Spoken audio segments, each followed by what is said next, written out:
حضرت امیر معاویہ رضی اللہ تعالی عنہ کے وصال کے بعد آپ کے بیٹے یزید کو خلافت مل جاتی ہے۔ یزید ایک بدترین اور بدبخت شیطان تھا، شرابی تھا، زانی تھا۔ یزید کو جب خلافت ملی تو یزید سمجھ گیا کہ میری اس خلافت کو حضرت امام حسین رضی اللہ تعالی عنہ کبھی قبول نہیں کریں گے۔ اس لیے یزید نے مدینہ منورہ کے گورنر ولید بن عتبہ کو خط لکھا کہ حسین ابن علی، عبداللہ ابن عمر اور عبداللہ ابن زبیر رضی اللہ تعالی عنہ میری بیعت کو مانیں، اگر وہ بات نہ مانے تو ان پر ظلم و ستم کرنا۔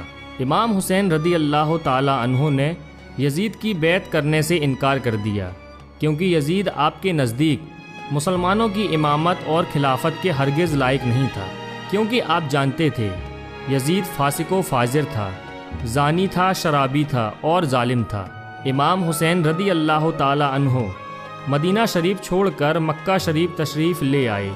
اب آپ کو مکہ شریف میں کوفیوں کے ڈھیر سارے خط آنے لگے۔ ان خطوں میں لکھا ہوا تھا، اے امام حسین، آپ کوفہ تشریف لے آئیے، یہاں پر یزید کا ظلم و ستم بڑھتا چلا جا رہا ہے، ہم آپ سے ہی بیعت کریں گے، یزید کی بیعت ہمیں ہرگز قبول نہیں ہے۔ آپ نے حالات کو سمجھنے کے لیے اپنے بھائی مسلم بن عقیل رضی اللہ تعالی عنہ کو یہ کہہ کر کوفہ بھیجا کہ جاؤ، جا کر وہاں کے حالات معلوم کرو، وہاں کے حالات کیسے ہیں۔ جب حضرت مسلم بن عقیل رضی اللہ تعالی عنہ کوفہ پہنچے تو وہاں کے لوگوں نے بڑے ہی احترام کے ساتھ آپ کا استقبال کیا۔ حضرت مسلم بن عقیل کے ہاتھوں میں 18,000 لوگوں نے بیعت کر لی، اور حضرت مسلم بن عقیل نے اپنے بھائی حضرت امام حسین کے نام ایک خط روانہ کر دیا، جس میں آپ نے لکھا کہ یہاں کے حالات بالکل صحیح ہیں اور 18,000 لوگوں نے بیعت بھی کر لی ہے، لہٰذا آپ کوفہ جلد سے جلد تشریف لے آئیں۔ لیکن جب یزید نے ان لوگوں کو دھمکیاں دی تو وہ لوگ اپنی بات سے مکر گئے اور امام مسلم بن عقیل کو شہید کر دیا۔ کوفہ کے حالات اتنے بدل چکے تھے کہ وہ لوگ جو حضرت مسلم بن عقیل سے محبت کا دعویٰ کر رہے تھے، اب وہی لوگ آپ کی جان کے دشمن بن گئے۔ وہیں دوسری طرف مکہ میں مسلم بن عقیل کا بھیجا ہوا خط حضرت امام حسین تک پہنچ چکا تھا، جس خط میں لکھا ہوا تھا کہ کوفہ کے حالات بہت اچھے ہیں، آپ جلد سے جلد تشریف لے آئیں۔ لہٰذا حضرت امام حسین نے فوراً کوفہ جانے کی تیاری شروع کر دی۔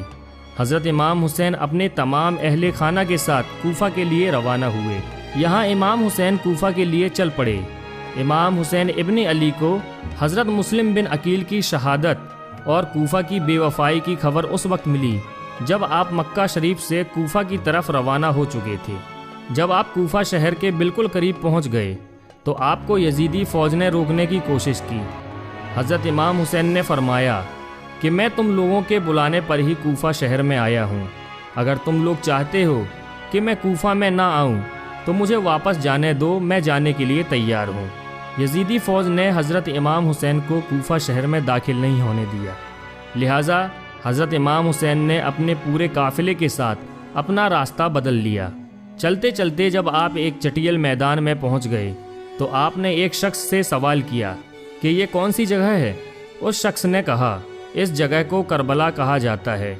آپ نے فوراً اپنے پورے لشکر کو حکم دیا کہ یہیں پر خیمہ لگا دیا جائے، لہٰذا اس طرح سے حضرت امام حسین کربلا میں پہنچے۔ ادھر یزیدی فوج کو جب اس بات کا علم ہوا کہ حضرت امام حسین نے اپنا خیمہ کربلا کے میدان میں لگایا ہوا ہے تو یزیدی فوج نے بھی فوراً کربلا کے میدان میں پہنچنا شروع کر دیا۔ یزید کی جو فوج کربلا پہنچ رہی تھی ان کی سپہ سالاری ابن سعد کر رہا تھا۔ حضرت امام حسین نے ابن سعد سے کہا کہ یا تو تم مجھے یزید کے پاس لے چلو یا پھر مجھے اپنے شہر مکہ واپس جانے دو، لیکن ابن سعد نے ان دونوں باتوں میں سے کوئی بھی بات قبول نہیں کی اور وہ آپ کو بیعت کرنے پر مجبور کرتا رہا، لیکن آپ نے اس کی ایک بھی بات نہیں مانی۔ دن گزرتے گئے اور 3 محرم کا دن آ گیا۔ اب ظالم یزید نے امام حسین کے سامنے 22,000 سپاہیوں کا لشکر بھیج دیا۔ دوسری طرف حضرت امام حسین کے ساتھ 82 لوگ تھے، جس میں عورتیں اور بچے بھی شامل تھے۔ کتنی حیرت کی بات ہے کہ یزیدیوں میں امام حسین کا اتنا خوف تھا کہ جہاں امام حسین صرف 82 لوگوں کے ساتھ میدان کربلا میں تھے، جس میں عورتیں اور بچے بھی شامل تھے، وہیں یزید نے مقابلے کے لیے آپ کے سامنے 22,000 کا لشکر بھیج دیا، جو کہ امام حسین کے سامنے 100 گنا سے بھی زیادہ تھا۔ امام حسین کے سامنے یزیدی فوج کے حوصلے پست ہو گئے۔ آخر کار انہوں نے یہ فیصلہ کیا کہ اگر امام حسین کو ہرانا ہے تو ان کا پانی بند کرنا پڑے گا، تبھی ان کا مقابلہ کیا جا سکتا ہے۔ دن گزرتے گئے اور 7 محرم کا دن آ گیا، اور 7 محرم کو ہی یزیدی فوج نے امام حسین کے قافلے والوں پر پانی بند کر دیا۔ آپ کو بتاتے چلیں کہ کربلا کے میدان میں پانی کا کوئی بھی انتظام نہیں تھا سوائے نہر فرات کے، لیکن 7 محرم کے دن نہر فرات کا پانی بھی حضرت امام حسین کے خیمے والے لوگوں کے لیے بند کر دیا گیا۔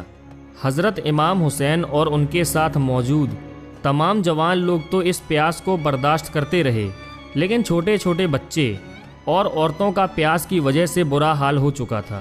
فوج یزید جو چاروں طرف سے امام حسین کے گھر والے اور تمام ساتھیوں کو گھیرے ہوئی تھی، انہوں نے یہ طے کیا کہ اب 9 محرم کے دن امام حسین کو قتل کر دیا جائے۔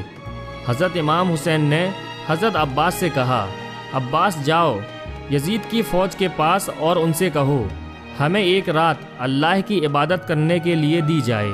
جب حضرت عباس نے یزیدی فوج سے ایک رات کی مہلت کے لیے کہا تو انہوں نے آپ کی بات مان لی۔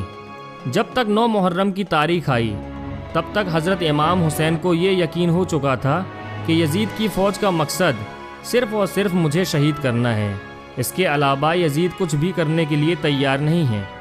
اس لیے حضرت امام حسین نے 9 محرم کی رات میں اپنے تمام خیمے والوں کو ایک جگہ پر اکٹھا کیا، اور آپ نے کہا کہ یہ بات تو طے ہو چکی ہے کہ یہاں پر موجود سبھی لوگ 1-2 دن کے اندر شہید کر دیے جائیں گے، اس لیے یہاں موجود آپ میں سے جو بھی ابھی واپس لوٹنا چاہتے ہیں وہ لوٹ سکتے ہیں۔